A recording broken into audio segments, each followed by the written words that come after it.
बेदाग चेहरा, खूबसूरत आंखें, मनमोहक मुस्कान, सुंदर काया और शानदार अभिनय क्षमता, लेकिन फिर भी बॉलीवुड ने इन्हें वो जगह नहीं दी जिसकी वो हकदार थी।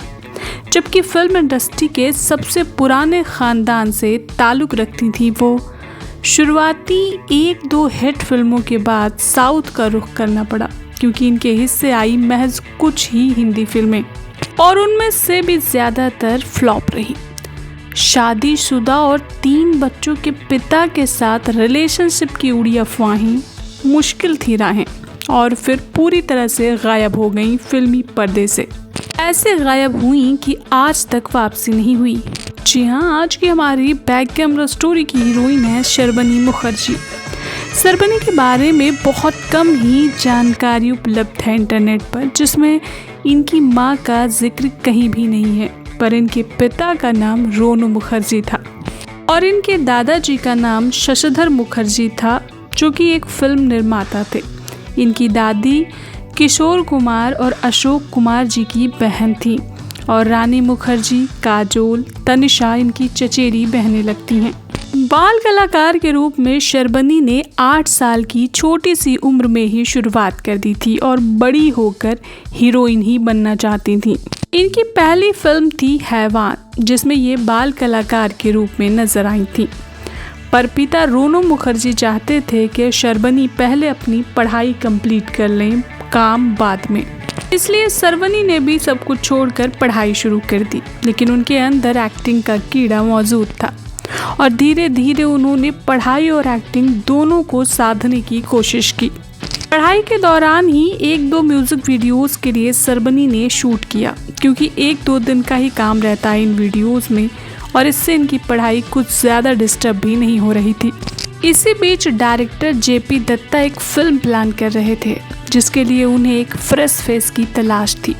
किसी ने उन्हें शर्बनी के बारे में बताया तो वो शर्बनी से मिलने पहुंच गए और बातचीत के बाद डिसाइड हो गया कि उनकी फिल्म में शर्बनी को कास्ट किया जाएगा।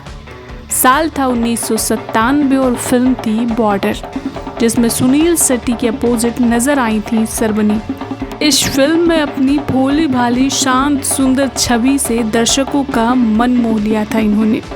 सुनील शेट्टी और शर्बनी पर फिल्माया गया गाना ऐ जाते हुए लम्हों लोगों की जुबान पर छा गया था। फिल्म की सफलता ने शर्बनी को भी सफलता का स्वाद चखाया और इनकी लोकप्रियता में 4 चांद लगा दिया। हालांकि इस फिल्म से पहले ही नुसरत साहब के गाने पिया रे में इन्हें देखा गया था और इस गाने ने भी खूब सुर्खियां बटोरी थी, पर बड़े पर्दे की बात ही कुछ और होती है। संदीप सोनी के साथ आजा सोनिए गाने में भी शर्बनी को खूब पसंद किया गया था और इनकी खूब तारीफ हुई थी, जिसमें इन्होंने एक गूंगी बहरी प्रेमिका की भूमिका निभाई थी। इस गाने को पाकिस्तानी सिंगर साजिया मंजूर ने गाया था। लेकिन बेहद अफसोस की बात है कि बॉर्डर जैसी हिट फिल्म का हिस्सा बनने के बाद भी इन्हें अगली सफलता के लिए तरसना पड़ा। हालांकि इसके बाद मिट्टी, अंश, आँच, मोहनदास जैसी कुछ फिल्मों में नजर आई शर्बनी, लेकिन बात नहीं बनी। आखिरकार इन्होंने रीजनल सिनेमा का रुख किया और इक्का दुक्का भोजपुरी फिल्मों में भी नजर आई, लेकिन बात यहाँ भी नहीं बनी। इसके बाद शर्बनी ने साउथ इंडस्ट्री का रुख किया और 2007 में राकिली पट्टू नामक फिल्म से साउथ इंडस्ट्री में एंट्री की। इस मलयालम फिल्म में इनके साथ तब्बू और ज्योतिका जैसी बड़ी अभिनेत्रियां भी थी। इस फिल्म ने इन्हें राहत दी और ये फिल्म बेहद सफल रही, लेकिन यहाँ भी इनका सफर लंबा नहीं रहा। 2-4 फिल्मों के बाद ही फिल्मों से पूरी तरह से दूर हो गई शर्बनी और छोटे बड़े किसी भी पर्दे पर नजर नहीं आई उसके बाद। शायद इसे किस्मत ही कहते हैं कि इनकी तमाम कोशिशें नाकाम होती रहीं और बहुत सारी क्वालिटीज़ होते हुए भी वो सब कुछ नहीं मिल सका जो मिलना चाहिए था। बात करें पर्सनल लाइफ की तो इन्होंने शादी तो नहीं की, लेकिन एक शादीशुदा प्रोड्यूसर और 3 बच्चों के पिता अंजुम रिजवी के साथ इनकी तस्वीरें 2015 में वायरल हुई और दोनों के बीच रिलेशनशिप होने की अफवाह भी उड़ी। लेकिन इस बारे में शर्बनी ने कोई सफाई नहीं दी, ना ही आरोपों को स्वीकार किया।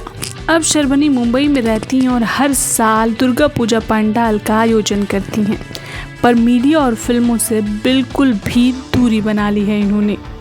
कारण कुछ भी रहा हो, पर बेशक ही जो मिला उससे बहुत ज़्यादा डिजर्व करती थी शर्वणी।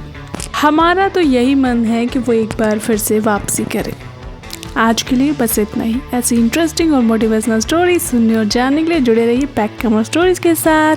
Bye bye, love you.